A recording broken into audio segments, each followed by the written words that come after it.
안녕하세요, 여러분. 안녕하십니까. 지방시대로 갑시다. 강영한 북콘서트를 시작하겠습니다. 첫 곡으로요, 제 노래입니다. 우리나라를 사랑할 수 있는 우리나라 대한민국으로 시작해보겠습니다. 얼씨구 하면 여러분들 좋다 한번 해주시겠어요? 얼씨구!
영원한 사랑 뜻하는 타임 투 세이 굿바이 들려드릴게요. 행복으로 함께 떠나보실까요?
마지막으로 짧게 하바네라 준비했습니다.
안녕하세요, 강요한입니다.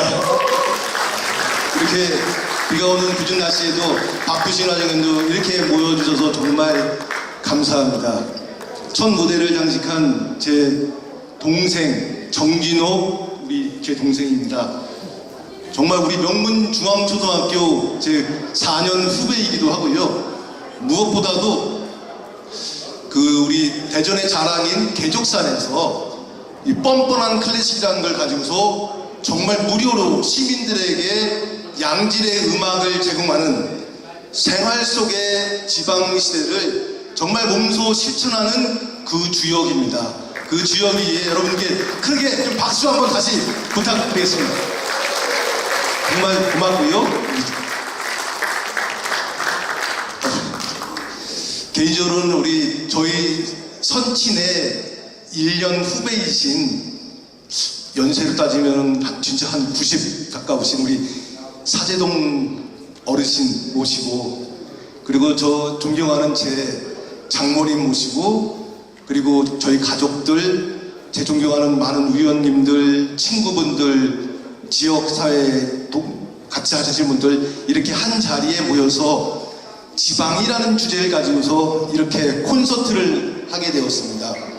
제가 몇몇 콘서트를 이렇게 다니다 보니까 특별하게 이렇게 관객을 이렇게 일일이 소개하지 않더라고요. 그래서 혹시 제가 내빈들을 모두 이렇게 소개를 해야 마땅하나 이렇게 소개를 하지 못하고 대신 전체 같이 함께 저와 함께 같이 인사하는 걸로 소개를 대신 하도록 하겠습니다. 여러분 감사합니다. 아마 이 행사는 어떤 형식적으로 뭐 추천사가 있거나 뭐 이렇게 그런 행사가 아니라 정말 지방의 문제에 대해서 고민하고 앞으로 어떻게 할 것인가를 공감하는 시간, 그 시간으로 꾸며볼까 합니다. 특히나 새 정부, 윤석열 정부의 지역 균형 발전 전략이 나와 있고, 그리고 7월 1일부터는 새로운 지방 정부가 출범을 해서 이제는 모쪼록 새로운 지방 시대를 향해서 한 발 한 발 걸어가는 그 시점에 있습니다. 그 시점 며칠 앞두고 이런 자리를 함께 한 데 대해서 굉장히 큰 의미가 있다고 봅니다. 개인적으로는 지방 시대라는 책을 썼는데요.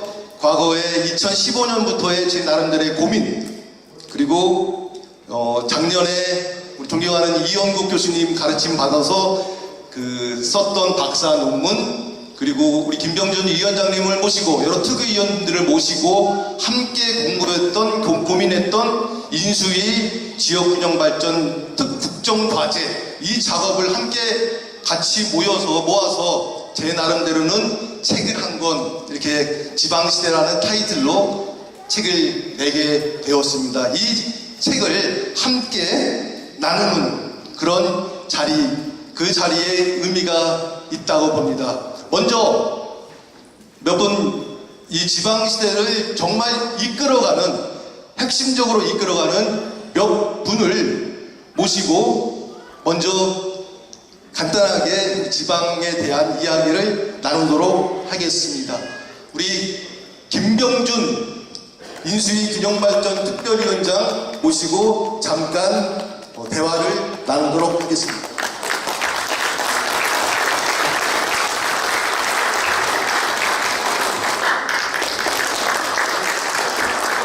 사실 이렇게 제가 위원장님하고 이렇게 나란히 앉을 군보는 사실 아닌데요. 이렇게 오늘 제가 주인공이다 보니까 이렇게 모시는 영광을 얻었습니다. 위원장님, 요즘 인수위 끝나고 어떻게 지냈습니까? 굉장히 언론에도 많이 나오고 되게 바쁘시게 움직이시는 것 같은데요. 잘 지내고 있습니다. 조금 바쁘네요. 사실은 뭐 이렇게 일을 딱 맡아가지고 있는 것도 아니고 또 앞으로 이제 글도 쓰고 책도 쓰고 할 생각으로 저는 공직도 안 한다고 선언을 했고, 그런데도 불구하고 이거 백수가 일종의 백수인데 되게 바쁜 백수입니다 지금. 네, 그렇게 지내고 있습니다. 저 대통령께서 지방시대, 그러니까 윤석열 정부는 한마디로 말하면 지방시대라고 말씀을 하셨어요. 근데 참 지방시대, 지역의 중요성 지금까지 참 많이 나왔던 주제였던 것 같습니다. 혹시 이거 그냥 듣기 좋으라고 하는 그런 립서비스 아닌가 이런 의구심인데, 혹시 그 진정성에 대해서 어떻게 생각하는지? 이게 지금 이야기 드리려면 굉장히 긴데 짧게 이야기 드리겠습니다. 대통령께서 취임사를 들으셨을 텐데 그 취임사에 옛날 취임사하고 다릅니다. 과거의 대통령 취임사는 뭐가 내용이 많고 길었어요. 근데 이번 대통령 취임사는 굉장히 짧습니다. 짧고 옛날처럼 노동개혁을 어떻게 하겠다, 외교안보를 어떻게 하겠다, 그게 하나하나 자세한 설명이 없습니다. 그냥 그 안에서 계속 처음부터 끝까지, 물론 이제 개혁으로 노동개혁, 그 다음에 뭐 연금개혁을 하고 또 교육개혁을 하고 이런 이야기가 들어가 있지만, 통째로 처음부터 끝까지 하나 굉장히 강조되는 가치 내지는 개념이 하나 있습니다. 혹시 뭔지 아십니까? 자유입니다. 자유. 네. 윤석열 정부는, 저는 윤석열 대통령이 이 부분에 있어서는 제가 어디 가도 정언을 할 수가 있습니다. 제가 왜냐하면 대통령께서 가진 그 어떤 사상이나 철학의 그 뿌리까지를 제가 캐봤거든요. 캐보고 제가 확신을 가진 게, 이분이 앞으로 대한민국에서 가장 중시해서 가야 하는 가치는 자유다. 그러나 취임사에서 35번이나 그 짧은 취임사에 자유라는 말이 35번 나옵니다. 근데 이것은 개인의 자유권의 확대라는 의미입니다. 그래서 그렇게 가겠다는 이야기거든요. 제가 길게 이야기 드리지 않겠습니다만, 그런데 그 자유주의 체제를 확보하려면 뭐가 필요하냐? 자유주의 체제를 확보하고 자유를 이렇게 보장하려면 우리 사회가 공정하고 정의롭고 상식적이어야 됩니다. 그런 것이 보장이 되지 않으면 사람들은 그 자유를 자유로 인정하지 엎어버립니다. 예를 들어서 소득 불균형이 굉장히 심하고 불평등이 굉장히 심한 사회에서는 당연히 가가지고 자유를 거부하고 사회주의 혁명, 공산주의 혁명이 일어나게 돼 있죠. 그래서 우리 사회에 잘못된 어떤 그 배분이라든가 균형이라든가 이런 걸 좀 바로잡자는 이야기거든요. 근데 가장 불균형적인 게 뭐냐? 정의롭지 못하고 상식적이지 못하고 불균형적인 게 뭐냐? 그게 생각해보면 여러 가지가 있단 말이에요. 노동 부분도 그럴 거고 여러 가지가 있겠지만 그 중에 하나가 바로 지역 간 불균형입니다. 사람이 태어나면은 태어난 곳에서 내가 어디서 태어나건 어디서 자라건 어디서 교육받든 동등한 기회와 균등한 기회를 누려서 이렇게 해야 되는데, 지금은 어디서 태어났느냐가 내 인생을 결정해버려요. 어디서 교육받느냐가 내 인생을 결정해요. 심지어 내 가진 집값을 결정해, 내 자산에 내 부를 결정해버려요.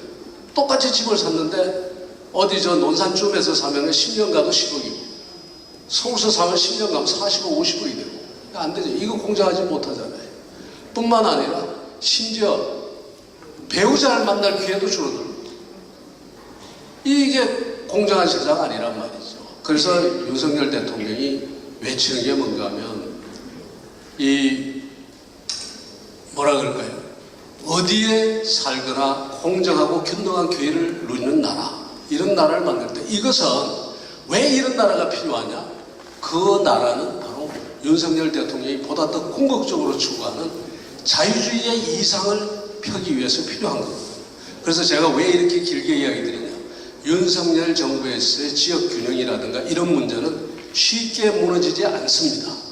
이것이 쉽게 나온 이야기가 아니라 이런 뿌리가 있기 때문에 흔히 그냥 건드리다가 말고 갈 그 문제가 아니라는 겁니다. 그리고 지역균형은 어떻게 추진하겠느냐?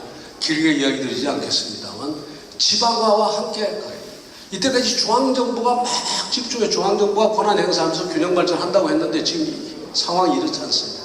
이제는 어떻게 하냐? 여기 우리 이장우 당선인님 여기 와 계십니다만 앞으로는 시도지사에게 예를 들어서 권한을 대폭 주겠다. 대폭적으로 줘서 시도지사가 그 지역의 발전을 갖다가 혁신을 어떻게 이루겠는가 하는 것을 좀 꿈꾸게 합니다. 그것을 위해서 중앙정부가 보조적인 역할을 하고 그러면서 또 중앙정부는 항만이나 철도라든가 국가가 하지 않으면 안 되는 이런 일들을 해가고 시도지사들 지원해가면서 했다. 이것은 윤석열 정부의 뿌리고 방향이다. 그래서 쉽게 무너지지 않는다. 길게 설명해서 죄송합니다. 여기 지금 이제 저희 대전시와 세종에 적지 않은 그 지자체장 또 의원들 분들이 꽤 나와 있습니다. 혹시 이 분들에게 좀 우리 지역 균형 발전 또 자치 분권 관련돼 가지고 혹시 전해 주실 말씀 있으면 한마디 말씀해 주시겠습니다. 우리가 필요에 의해서 지금 지역균형 발전 지방화를 이야기를 하고 시장 군수들에게 시도지사에게 권한도 많이 주고 지역 주민들에게 권한을 많이 줘야 된다는 이야기를 하는데요. 문제는 이게 공짜로 얻어지지 않습니다. 공짜로 얻어지지 않습니다.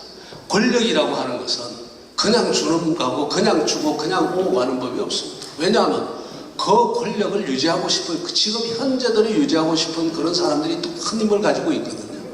그래서 어떻게 해야 되느냐? 공부하고 우리 강영환 박사처럼 이런 문제에 대해서 공부하고 주장하고 그래야 되고요. 또 한편으로는 이 자리에 계신 분들이 다 같이 목소리를 다 전부 모아서 이래서는 안 된다. 중앙정부의 권력을 지방으로 좀 달라. 이래서는 안 된다. 수도권에 집중된 것을 우리가 좀 분산시키자는 이야기를 계속 해야 됩니다. 안 하면 안 줍니다. 대통령 혼자서 지방화 아무리 외치고 그 다음에 지방분권 아무리 외쳐도 되지 않는다. 그래서 꼭 그렇게 하셔야 되고요. 우리 이제 이장우 당선인님 계십니다만 오늘 아침에도 제가 시도지사 당선인들 몇 분 만나서 제가 이야기를 했습니다. 제발 좀 싸울 때는 싸워라. 중앙정부하고 부탁할 건 부탁하더라도 예를 들어서 하나 예입니다. 지금 여기 구청장 혹시 하시는 분들 와 계신지 모르겠습니다만 대도시의 구청장들은요 예산을 받으면 우리 이장우 당선인님 구청장 하셨죠. 그 예산을 받으면 복지비 지출이다 뭐다 지출해버리면 돈 쓸 게 없어요. 자치라고 주는데 돈이 있어야 자치를 하는데 자치할 게 없거든요. 근데 왜 그 돈이 그렇게 많이 쓰는지 압니까? 중앙정부가 자기들끼리 법 만들어가지고 이거 한다 저거 한다 성심 다 써놓고 중앙정부 돈만 주는 게 아니라 지방정부 보고 매칭펀드 소위 분담금 대라고 하거든요. 의무적으로. 그러니까 분담금 되고 나니까 계속 중앙정부가 선심 쓰는데 지방정부 분담금 되고 나니까 지방정부 돈 쓸 돈이 없어요. 이런 거 어떻게 해야 되느냐? 이런 거 못하겠다고 고함 질러야 되는 겁니다. 이러니 구청에 쓸 일이 없어서 그래야 되지 않냐 이런다고. 감사합니다. 오늘 멀리 서울서 또 이 행사를 위해서 내려오신 우리 김병균 위원장께 다시 한번 큰 박수 받아주시기 바랍니다. 감사합니다.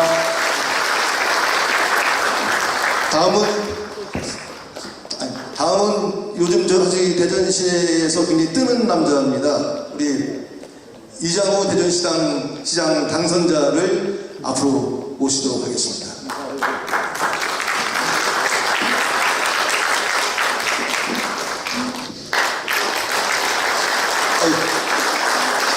시장님 당선 축하드립니다. 저기 당선되신 분 처음 뵀는데 축하드립니다. 선거 때는 열심히 뛰어주지도 않고서 고맙습니다.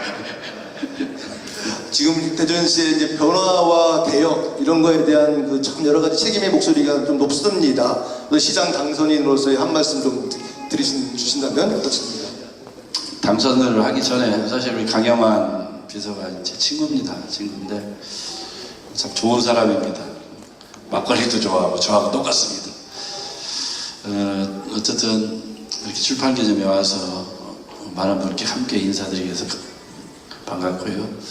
좀 전에 존경하는 우리 김병준 우리 전 경제부총리님이시죠. 또 제가 당에 있을 때 우리 비상대책위원장도 하시고 또 지역균형발전 특별위원장도 하고 계신데 저는 우리 위원장님 말씀에 굉장히 공감하는 사람입니다. 무거운 짐은 뭐 시장 당선한 날 잠깐이고 사실은 제가 생각보다 알려진 것보다 굉장히 낙천적이고 긍정적인 사람이라 선거 내내 기간 그냥 들어놓으면 잤는데 저 당선된 그날부터 잠을 굉장히 설치는 일이 많아졌습니다. 역시 지금 145만 시민들의 살림을 책임지겠다는 무거운 짐이 있기 때문에 그렇게 생각되는데요. 어쨌든 우리 지역균형 발전 차원의 많은 정책들이 있다 하더라도 우리 대전시는 우리 스스로가 읽는다. 저의 그게 원칙입니다. 중앙정부에 지나치게 기댈 일도 아니지만 그렇다고 해서 중앙정부에 갖고 있는 정책에 지나치게 함몰되어서 따라갈 일도 없다. 오로지 우리 대전은 우리 대전 시민들과 함께 인류 경제도시로 육성하는 프로그램을 나름대로 진행을 독자적으로 해간다 이렇게 생각하고 있습니다. 그게 바로 지방자치의 취지고 지방화 시대는 결국은 우리 스스로 우리가 바꾸는 겁니다. 그래서 시민들의 협조도 굉장히 중요하고 또 시민들의 결집되는 의사도 되게 중요하고 중앙정부하고 맞서 싸우려면 때로는 시민들의 의사의 결집도 되게 중요하다고 보고 있습니다. 그래서 선거 때 말씀 올린 것처럼 시민들의 이익이 침해되면 범처럼 사자처럼 싸워서라도 지키겠다는 것이 저의 뜻이고 또 한편으로는 시민들을 존경하는 마음으로 늘 절할 준비를 갖추는 것이 공직자의 도리라고 생각해서 그런 일관된 자세로 대전 시정에 무거운 책임을 지도록 하겠습니다. 저기 인류 경제도시 대전을 말씀하셨어요. 혹시 맛배기로 몇 개라도 좀 먼저 좀 살짝 짧게 말씀해 주실 수 있겠습니까? 한 도시의 가치를 정하는데 굉장히 고민을 많았는데 대전광역시를 인류도시로 가야겠다. 그래서 대전시의 최종 가치는 인류로 정했습니다. 그렇지만 이거 인류도시로 가기 위한 방향성을 잡기 위해서 많은 고민을 했는데 결국 경제가 살지 않고서는 경제가 활력을 찾지 않고서는 누구도 이 도시의 쇠락을 막을 수는 없다 이렇게 판단했고요. 그 중에서 양질의 일자리를 대거 확보하는 것이 도시의 새로운 길이라고 판단했습니다. 그래서 그러기 위해서 우선 좋은 기업을 유치해야 되는데 일자리를 위해서 좋은 기업을 유치해야 되는데 좋은 기업을 유치하기 위해서 가장 필요한 것이 대규모 산업용지의 확보라고 판단했습니다. 그래서 공약 때부터 산업용지 500만 평 이상을 확보해서 대전이 최강점으로 갖고 있는 바이오 헬스 분야 R&D가 대한민국 최고 수준인데 그 분야 그리고 항우연 포함한 많은 출연연구기관이 대전에 밀집해 있는데 특히 항공우주산업 중에 우주산업 분야 기업 육성 그리고 카이스트 산하에 나노기술원이 있는데 나노 반도체의 핵심 육성 그리고 대통령께서 공약하신 방위사업청을 대전으로 옮기겠다고 하셨기 때문에 기존에 탱크 만들고 자주포 만드는 것 창원에 있더라도 핵심 AI 4차 산업혁명의 중심이 되는 방산기업의 최첨단 방산기업은 대전도로 대거 위치하겠다 이런 생각을 갖고 있습니다. 그래서 먹고 사는 문제를 우선 해결하고 일자리를 해결한 다음에 함께 따라올 청년 주거 문제, 또 아이들 보육 문제, 그리고 교육 문제, 복지 문제 이런 것들은 그와 결합되어서 추진을 하겠다 이렇게 판단하고 있습니다. 우리 김병준 위원장님이 갖고 계신 지역 균형 발전, 어떤 경우라도 대한민국 골고루 잘 사는 대한민국은 우리가 가야 될 최종 목표고, 또 대전 시내 안에서도 각 구의 균형 발전이야말로 우리가 반드시 실현해야 될 목표 중이라 생각합니다. 그래서 앞으로 우리 오신 김병준 위원장님을 우리 대전시 명예 시민으로 모셔가지고 늘 조언을 받으면서 균형 발전을 해야 되겠다 이런 생각하고 있습니다. 우리 명예시민과 그리고 명예시민 김병준 위원장과 그리고 대전시장 당선인 우리 이장우 시장과 함께 정말 인류경제 도시 대전 아마 성큼성큼 우리 함께 갈 수 있을 것 같습니다. 우리 뜨거운 박수 부탁드리겠습니다. 감사합니다.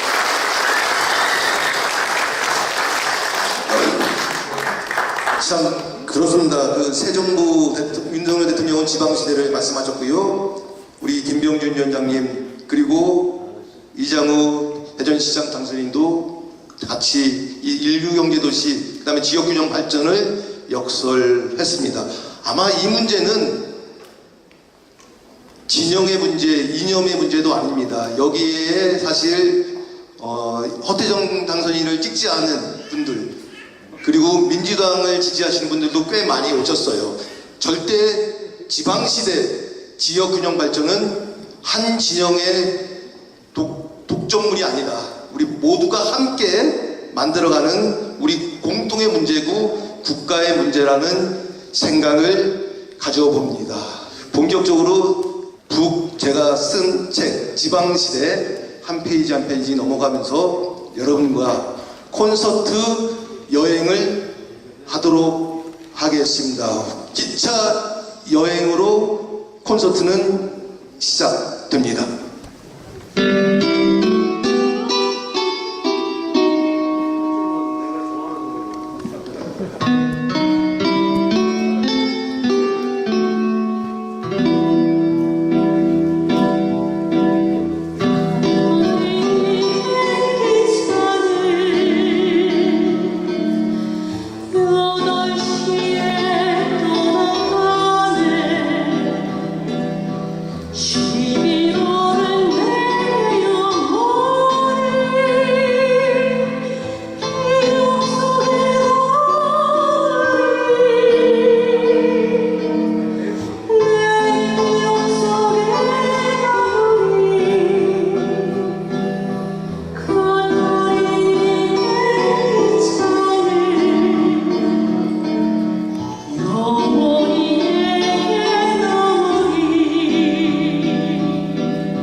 아그네스 발차의 기차에 8시에 떠나고, 이 노래는 참 제가 정말 좋아하는 노래인데 2018년 11월 트램이라는 것이 문제가 제기가 되고, 도대체 이 트램은 언제 떠나가는지 모르는 그 애절한 마음에 제가 2018년 11월 달에 쓴 글입니다. 224페이지에 나오는 글인데, 그때가 어떤 상황이었냐면, 이 트램이 원래는 자기부상 열차로 예비 타당성 조사를 통과시켰는데 또 바꾸는 바람에 트램으로 바뀌고, 그 트램에 대해서 타당성 재조사를 들어가는 그런 과정에 마지막에 그 재조사에서 탈락될 것 같은 그런 상황에 직면한 속에 예타 면제를 준비했던 그 시점에 있었던 겁니다. 도대체 타당성 재조사로 간절하게 통과됐으면 하는 그런 마음에, 저는 자기부상 열차를 지지하는 기능적으로는 그런 입장이었지만, 도대체 이 기차는 언제 떠날 수 있는가? 대전의 도시철도 2호선은 언제 갈 수 있느냐? 지금 또다시 트램은 정말 뜨거운 감자가 돼서 몇천억, 7천억대에서 지금 뭐 1조 4천 5천억대가 된다는 등 여러 가지 그 어려움에 직면되어 있어. 그건 뭐냐면은 기차의 문제라기보다는 정치의 문제였고 행정의 문제였기 때문에, 이 모든 문제가 서민들, 우리 주민들의 삶의 불편함으로 가져온 그 마음을 사실은 썼던 글입니다.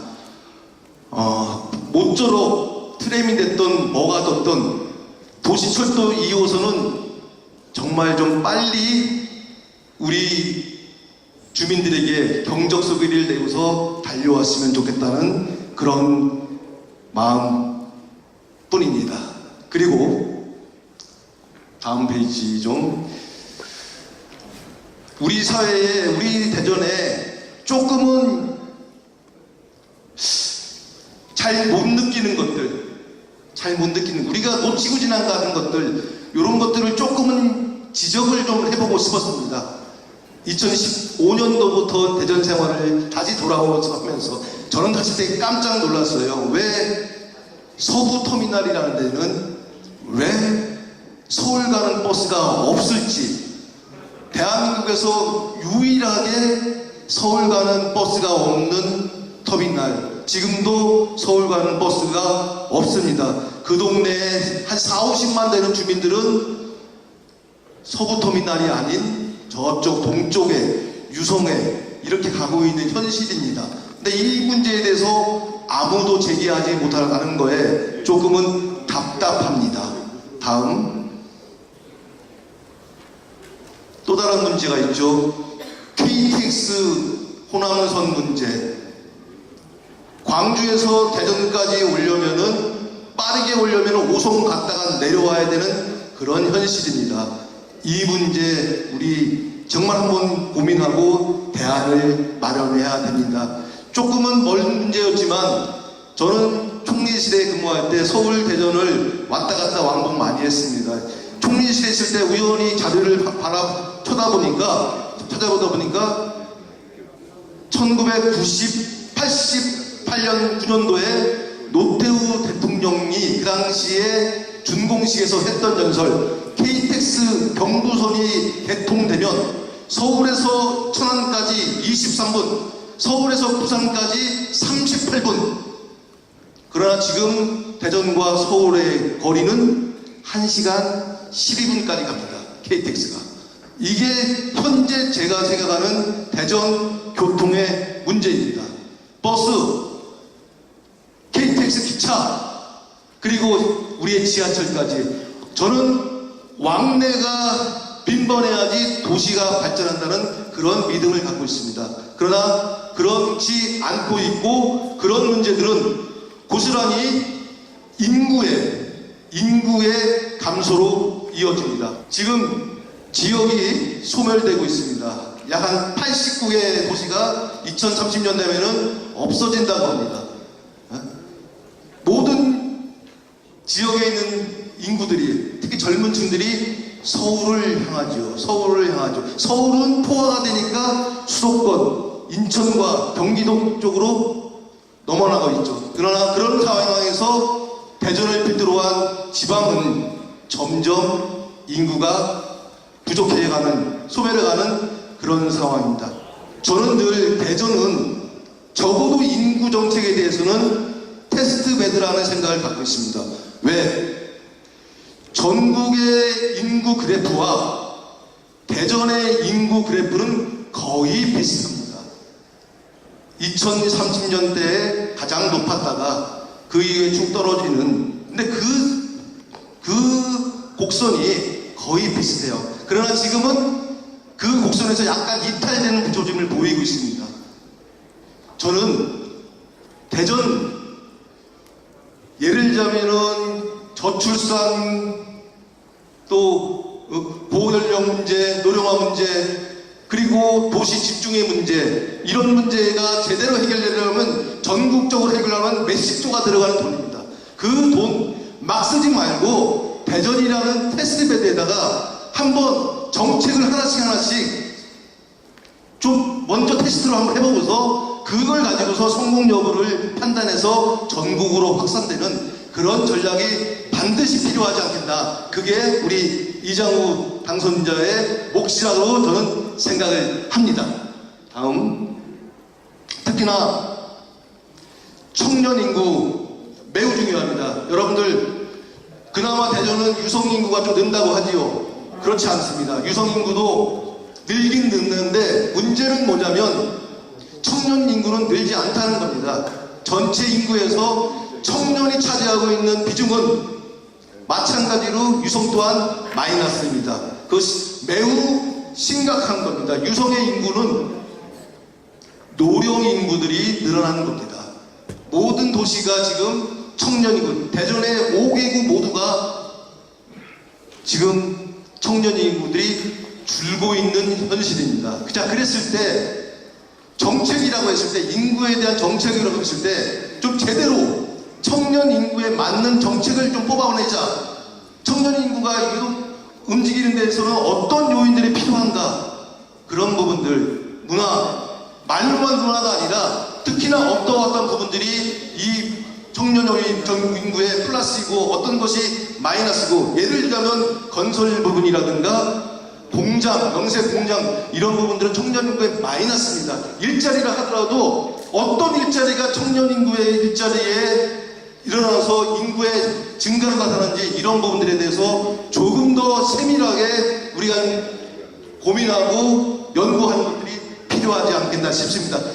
살짝 저의 논문을 광고했습니다. 자, 다음. 이런 한 청년의 여러 가지 분노, 힘듦, 그리고 여러 가지 아쉬움, 그런 노래를 한번 담아 보았습니다.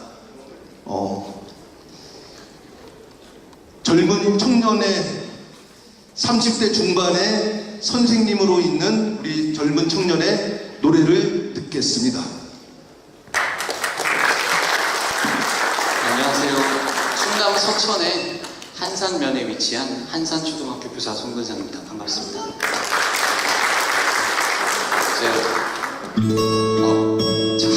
잠깐만 조금만 할게요. 네. 저기 오전에 제가 4교시까지 다 수업하다가 와가지고, 초등학생들 아시죠? 같이 소리 마음껏 지르다 지금 온 상태여가지고 조금 양해를 부탁드리겠습니다. 저희 지방 좀 살려주십시오. 네, 그래 시작하겠습니다.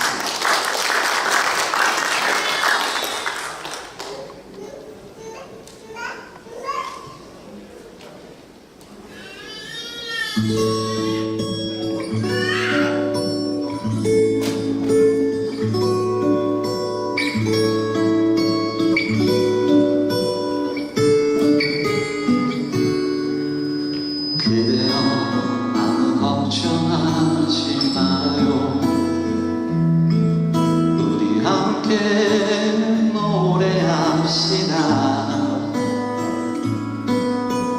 그대 아픈 기억들 모두 그대여 그대 가슴에 깊이 묻어버리고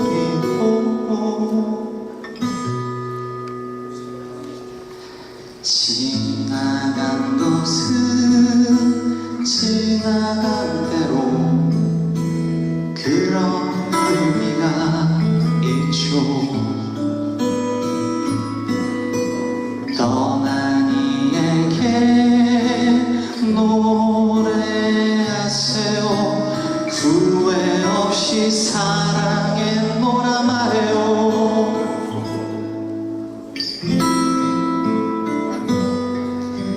그대는 너무 힘든 일이 많았죠. 새로움을 잃어버렸죠. 그대 아픈 얘기들 모두 그대여 그대 탓으로 물불 털어버리고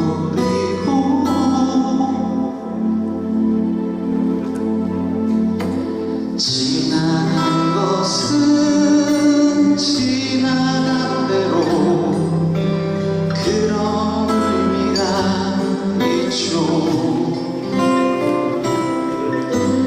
우리 다 함께 노래합시다. 후회 없이 꿈을 꿨다 말해요.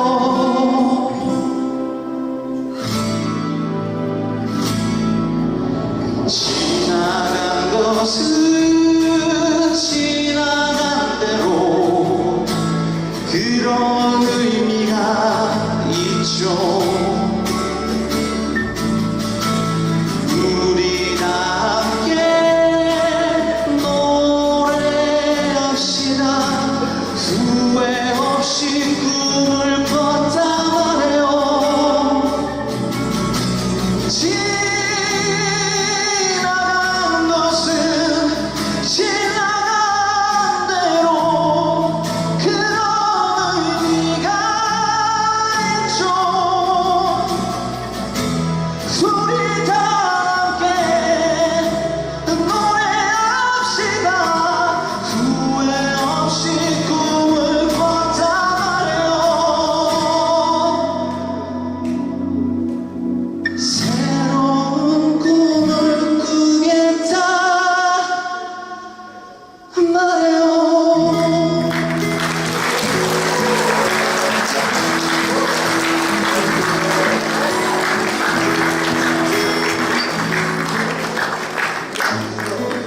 사실 제 조카입니다. 그 학교 현장 학교 선생님으로 있는데요. 제가 참 많이 배웁니다. 그 메이커 스페이스 교육 현장에서 실질적으로 교육을 좀 바꾸려고 노력하는 혁신 교육가입니다. 그래서 저랑 정말 그 카톡도 많이 하고 페이스북에서 친구로서 정말 열심히 뛰는 우리 30대 중반 청년입니다.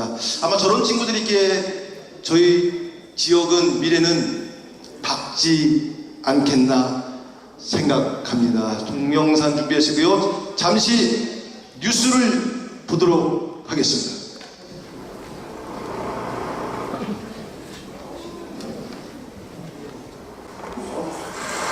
새 정부를 운영할 생각입니다. 전체적으로 국가 발전 역시 도시와 지방이 발전하는 것이 국가 발전이라는 생각을 가지고 있습니다.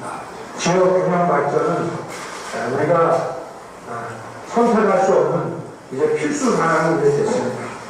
균형 발전은 발전의 속도를 동일하게 맞추는 것이 아니라 모든 지역의 기회를 균등하게 부여하는 것이고 대한민국 국민이 어디에 살던 간에 같은 공정한 기회를 누려한다는 것을 의미한다고 저는 생각합니다.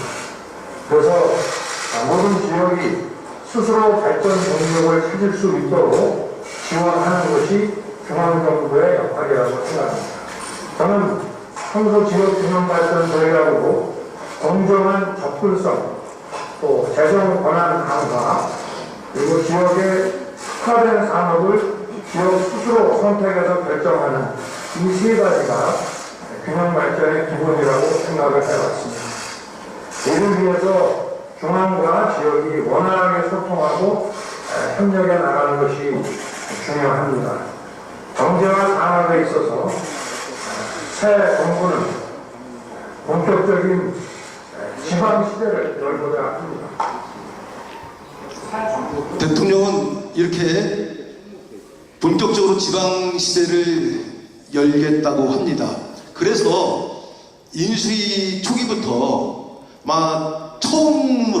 처음으로 지역 균형 발전 특별위원회를 인수위 옆에 병렬적인 구조로 만들었습니다. 그래서 김병준 위원장을 비롯한 19분의 국회의원님들, 교수님들, 지역의 유지인들을 중심으로 한 19명의 특위위원, 그리고 자문위원들, 그리고 부처와 지방에서 파견 나오신 국장급 공무원분들, 그리고 정무적인 친구들, 이렇게 해서 약 50여 명, 60명 가까운 인력이 50여일 동안 정말 힘들게 달려왔습니다. 그리고 세 개의 약속, 다음 페이지 좀 보시면 세 개의 약속 15개의 국정과제를 만들었습니다. 지역이 한번 주도적으로 한번 해보자. 혁신으로 일자리를 창출하자.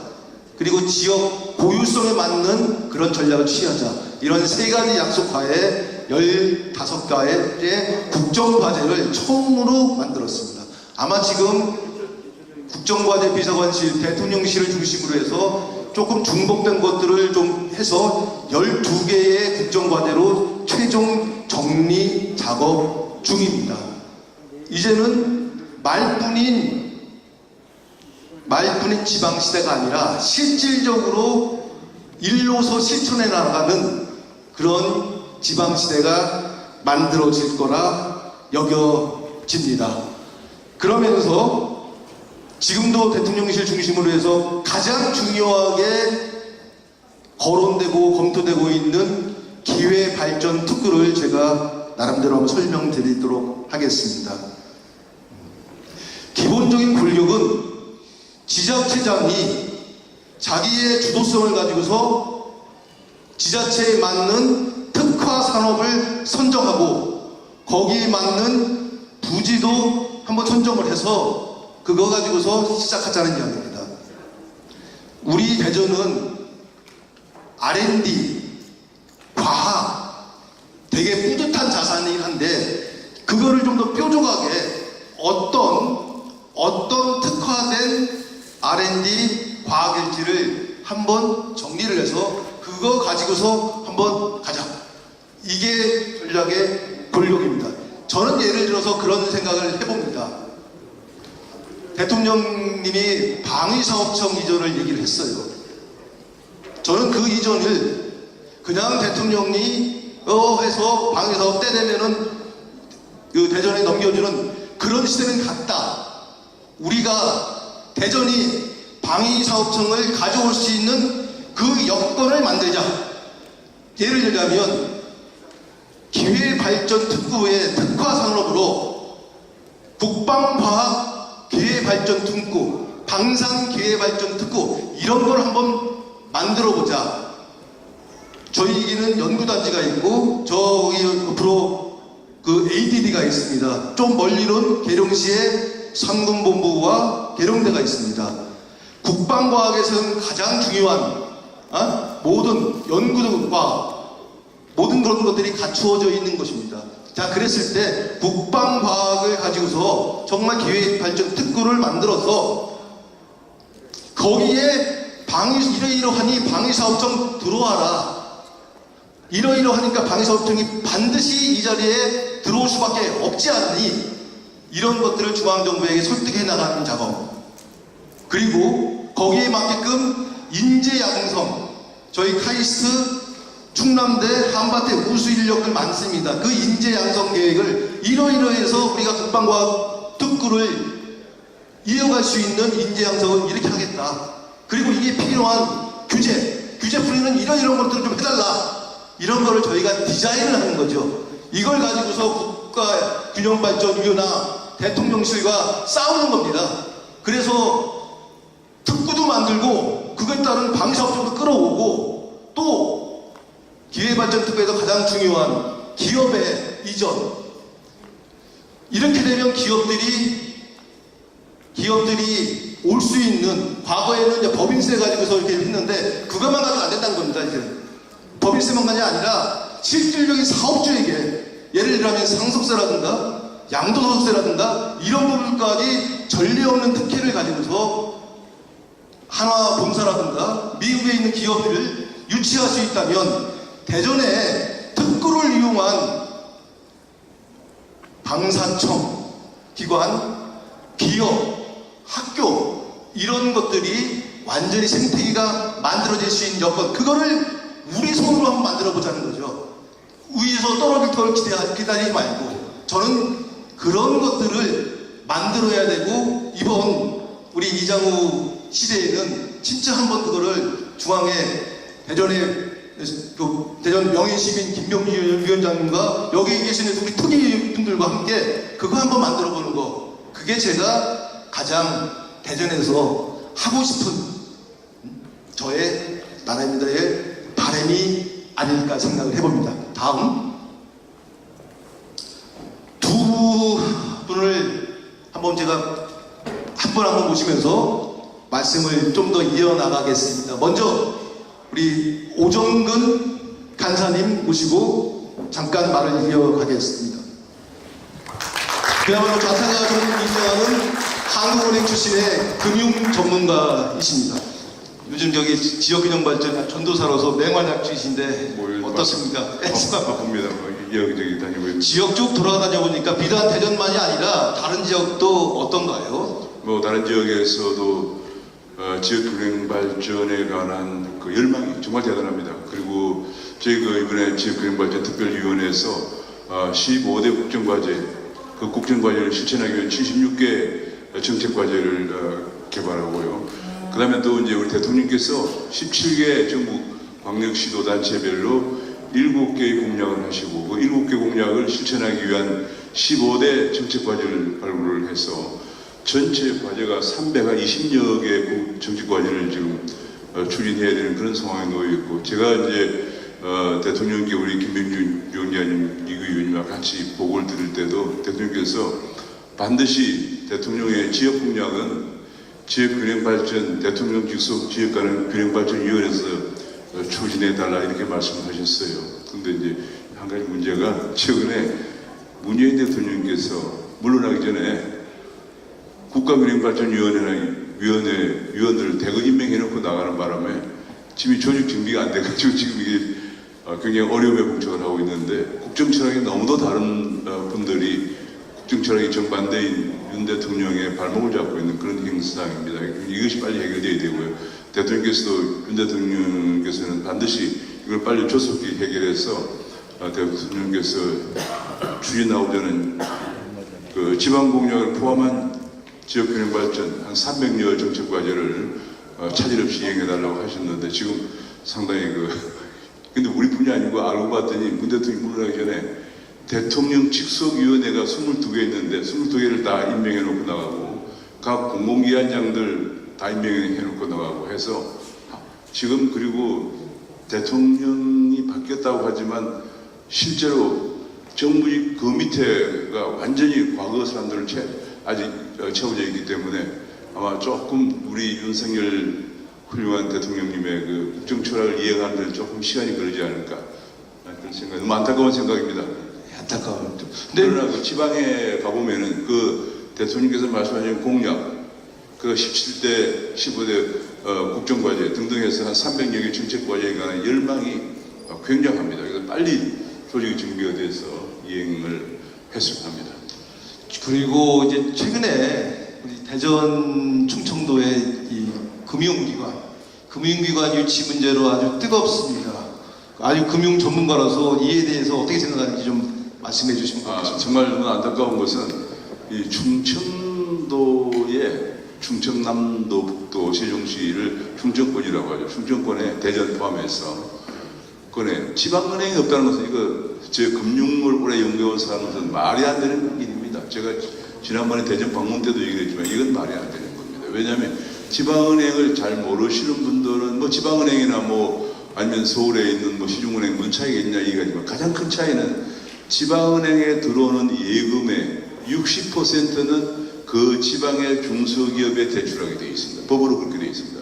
이걸 10% 더 늘려가지고 70%까지 확대하자 이런 법안도 좀 얘기가 되고 있는 그런 상황인데 충청권에는 지방은행이 없기 때문에 예를 들어 충청권에 있는 그 기업들이 많이 있습니다. 특히 요즘 천안 아산 쪽으로 해서 공장에 기업들이 많이 들어와 있는데 거기에 예금들이 전부 시중은행으로 들어가서 100% 서울 지역에 대출이 됩니다.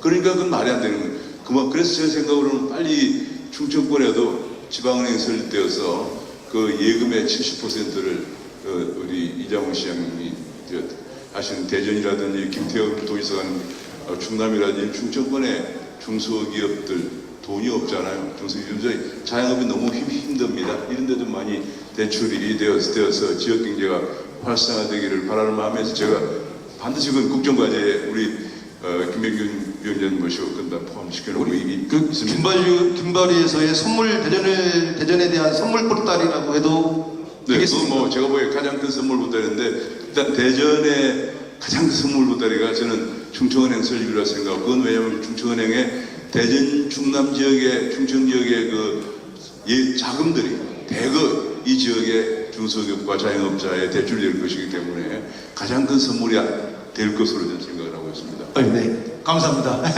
뜨거운 박수 부탁드리겠습니다. 먼저 우리 이기우 교수님 잠깐 좀 듣겠습니다. 원래 경실련에서 매우 뜨거운 활동을 하셨던 우리 대선배님이십니다. 교수님, 이거 최근 그 지방대학교가 문제 아주 심각한 것 같습니다. 뭐 벚꽃 지는 신도로 망한다고 하는데 어떻게 지방대학 관련돼서 어떻게 문제를 풀어가야 될지 좀 말씀해 주시면. 예, 이 지방 산업 현장하고 이제 지방 대학을 우리 오중근 간사님하고 이제 위원님들하고 이렇게 쭉 이렇게 다녀봤는데 정말 지방 대학 위기입니다. 어떤 면에서는 이제 이제 젊은 애기를 안 낳으니까 그 학력 인구가 줄어가지고 위기고 또 지방 대학에 있는 학생들이 수도권으로 몰려서 위기고 그래서 지금 지방 대학의 그 과반수가 이 97% 이상 정원을 못 채우고 있고 그 다음에 전문대학도 위기입니다. 전문대학도 이 90% 이상의 이 정원을 충족하지 못하는 학교가 과반수가 넘습니다. 그리고 이렇게 보면 존립의 위기가 있다 이렇게 보고요. 또 산업 현장에 가보면 이 우리 지역에 인재가 없어서 자꾸 공장을 또 이 기업을 운영하기가 어렵다. 그래서 또 뭐 공장은 또 지방에 있더라도 연구소라든지 본사는 다 서울에 두는 이게 이제 계속 이 대학에서 지역 인재를 생산하지 못하니까 기업들이 일자리를 또 이 서울이나 수도권으로 옮기는 이렇게 하다 보면 이게 이제 계속 악순환되고 있는 거죠. 그래서 이 악순환의 고리를 끊기 위해서는 정말 지방대학을 살려야 되겠다. 그리고 지방대학도 그 지역에 필요로 하는 인재를 양성, 단순히 교육적인 차원이 아니라 산업, 경제, 문화적인 이런 차원에서 지역 인재를 양성해야 되겠다. 이래서 이제 서로 그 상생 작업을 하기 위해서는 이 거버넌스 구조를 바꿔야 되겠다. 그래서 이제 지금까지는 교육부가 탁사 위에서 하니까 별로 답답한 게 없는 겁니다. 그런데 지방에서는 정말 인재 목말라 하고 또 지방대학은 위기를 겪고 있고 그래서 이거를 그럼 어떻게 해결할 거냐. 가장 중요한 것이 현장에서 그러니까 우리 속담에 목마른 사람이 우물을 판다고 정말 지역에서 지역 인재와 지역 산업 일자리 여기에 목말라 하는 뭐 우리 이장우 시장님 같이 이렇게 시도지사들이 정말 이 학교에 대한 지원을 책임지고 하도록 이렇게 이제 권한을 이양하고 그 다음에 자원도 지금 그 교육 재정 교부금 이게 지금 초중등 학교에만 지금 쓰도록 되어 있는데 이게 우리 경제 규모가 늘어나다 보니까 지금 남습니다. 그래서 이 윤석열 정부에서는 초중 고등학교와 고등교육을 연계시켜서 하겠다. 그래서 교육 재정 교부금 중에서 상당한 부분을 그 시도지사들이 지방 대학을 위해서 지원할 수 있도록 뭐 이렇게 권한을 지방 분권화하고 또 이제 동시에 이게 대학만으로 지역 인재들을 기를 수가 없어요. 이 지역 인재를 필요로 하는 기업들도 지역 인재에 대한 책임과 일정한 역할을 해야 됩니다. 그래서 지방 대학과 지방 정부와 그다음에 기업들이 함께 인재를 길러내도록 지방 거버넌스를 교육 거버넌스, 그러니까 고등교육 거버넌스를 형성하는 것도 역시 시장과 도지사들의 그 책임, 자기 책임 하에서 수행할 수 있도록 뭐 이렇게 지금 기획을 하고 있습니다. 그 대학교 교육 문제뿐만이 아니라 조금 이제 그 요즘 그 늘어나는 그 교육 그 다양성에 대한 수요 이 측면에서 우리 저기 초등학교 과정부터 시작을 해서 좀 뭐 대안교육이라든가 이런 부분에 대한 그 교육 선택권의 자유 이런 부분에 대한 그 니즈가 상당히 높아지고 있습니다. 그 부분에 대해서 좀 한 말씀 간단하게 말씀드린다면.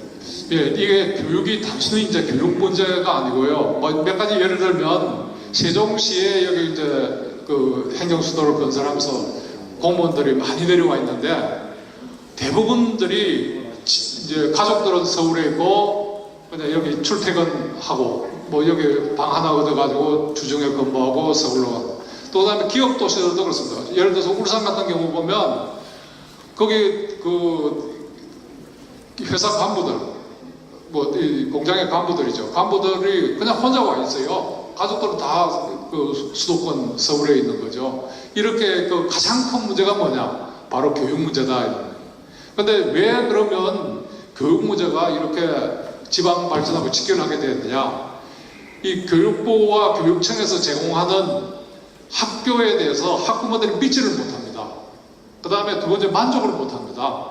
근데 만족할 만한 교육을 하려 해도 교육부와 교육청이 각종 규제로 이거는 못한다 저거는 못한다 계속 발목을 잡고 있어요. 그래서 일정한 지역, 아까 특히 이 공무원들이 많은데도 불구하고 이게 이주를 교육 때문에 이주하지 않는 그런 도시들 또는 그 회사의 간부들이 교육 때문에 못 오는 그런 도시들을 교육특구로 지정을 해서 거기서는 정말 규제 자유지역, 교육에 대한 규제 자유지역으로 만들어서 그 교육에 대한 다양한 그 학부모들이 만족하고 안심할 수 있는 이런 학교들을 만들 수 있게 하고 그 다음에 이제 특히 그 세계적으로 인정된 뭐 발도르프 학교라든지 이런 그 학교들이 그 세계적으로 인정되고 우리나라도 많이 들어와 있는데 이게 대개 지금 한 80% 이상이 지금 수도권에 집중되어 있고요.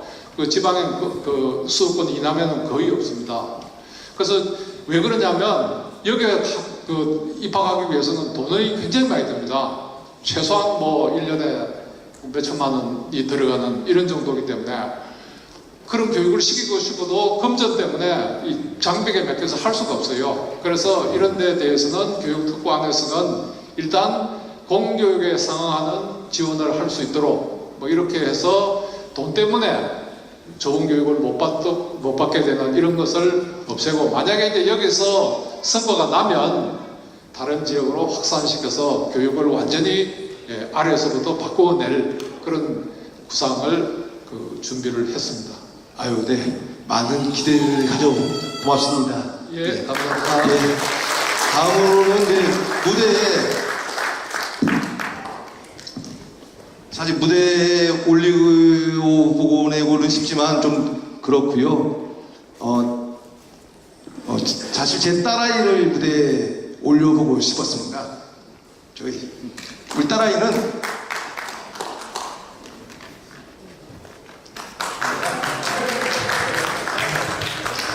절대 그 대전 남자랑 충청도 남자랑 결혼을 하지 말라는 엄마도 그런 얘기를 했었고 딸아이도 절대 그러지 말라고 했는데 어떻게 하다 데려온 모스마가 또 대전 남자예요. 근데 만으로 우리나라로 25, 26입니다. 그리고 딸아이 우리 손녀 김설 이제 2살 가까우고 이제는 11월 다음 달 되면은 김단이라고 둘째 손녀가 생깁니다. 제가 이제 내 가족이 됐죠. 제가 2015년 말 16년에 처음 제가 내려왔을 때 제 나름대로의 슬로건은 마음속 슬로건은 내 아이가 살게 하고 싶은 대전이었어요. 그게 저는 지방시대의 정신이라고 저는 믿습니다. 내 아이가 살게 하고 싶은 대전. 내 아이가 지금 서구에서 살고 있습니다. 동구에 살다가 조금 펌스 올려서 빌라, 투룸 살다가 3룸 빌라로 왔어요. 자기들 돈 모아가지고. 이제 한 3, 4년 지나면은 분양받는 게 나름대로 목표로 합니다. 저는 이 아이를, 이 가족을 지키는 게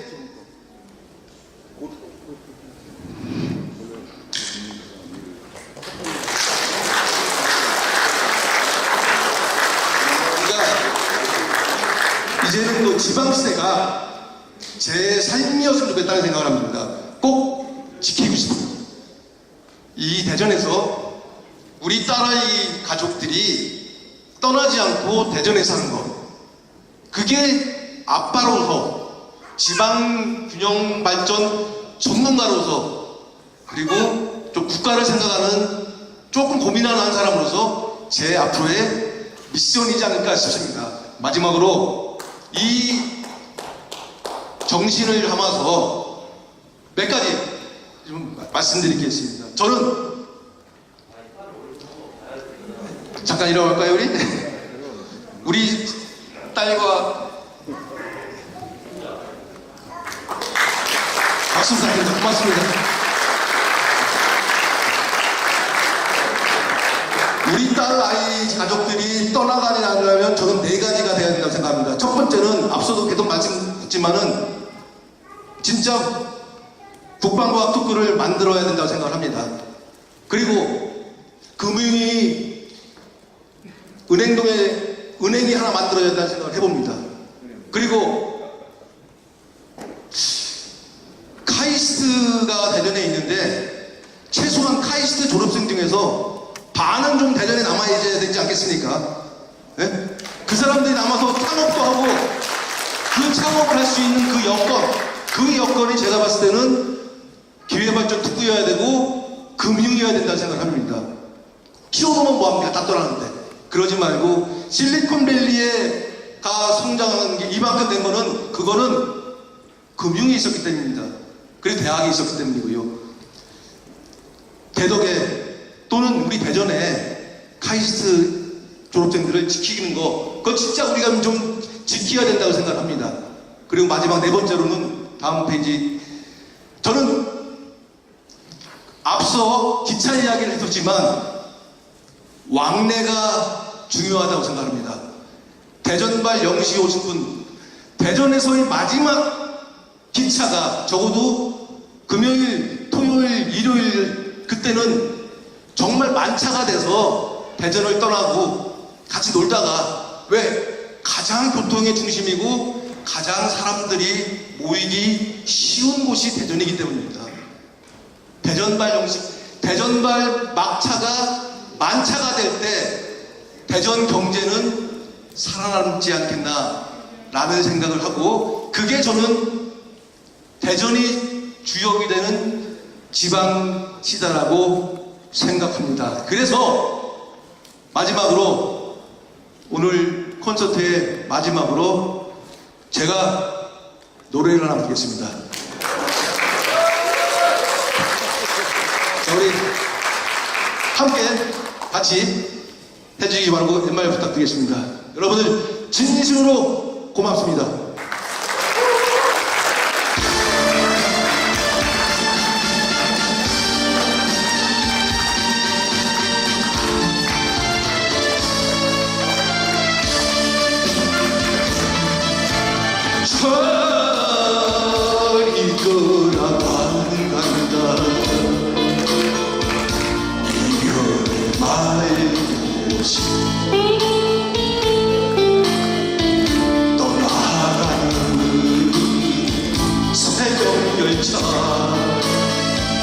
정말 영원히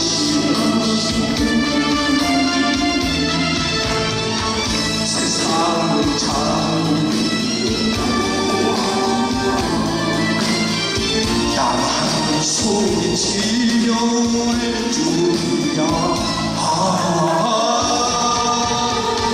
붙잡아도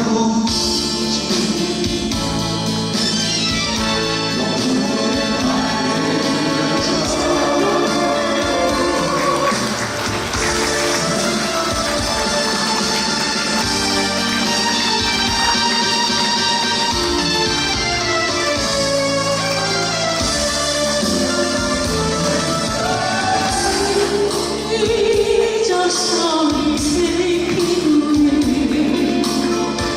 노래 부르고 무정하게 떠나가니 천만 없이 영원히 멈추 말자